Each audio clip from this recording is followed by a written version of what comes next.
Gaurko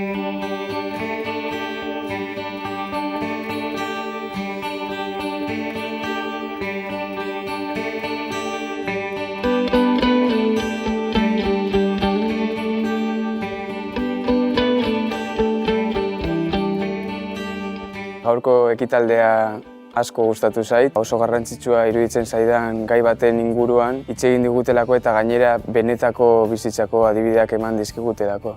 En una discoteca en Bilbao yo me encontraba con los amigos y había 2 vehículos para subir, no cabíamos todos. Lo echamos a suertes. ¿Y qué pasó? Ondo dator, ikasleentzat ere bai, niretzat ere bai. Ze ni herri txiki baten bizi naiz, jente asko bilatzen deu, herritzetatik herrira. En el trayecto de Bilbao a Almaseda, a la altura más o menos de Sodupe, hubo un accidente muy fuerte en los cuales iban 3 amigos míos y una persona que venía de la zona de Villasana, venía de trabajar.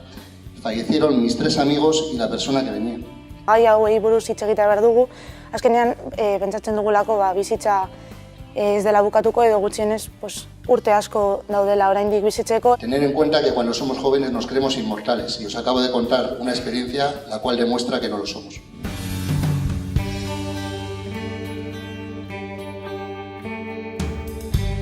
Bertara heldu ginenien, lehenengo korrebizinoen gendun, da ikusi gendun kopilotoa neska bazan da bizirik eguela. Etara gendun neska, da neska Osakidetzako langileen esku itxi gendun, deia zentrau ginen beste 3etan. Baina, imaginau zaikie zelan egon ziren, jota eustute. Kontatu dituzten esperientziak eta hori oso hunkigarriak irudituz zaizkit. Azkenean testigantzak ematen dizutelako benetan gertatutakoa eta hunkitu egiten zara. Ez da kompatible volantie, drogakaz da alkoholaz.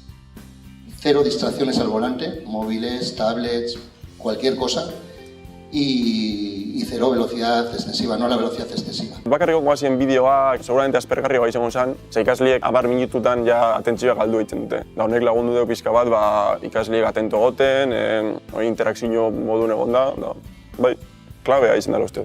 Alaiago egiten zuen gaia, guk hobeto ulertzeko agian.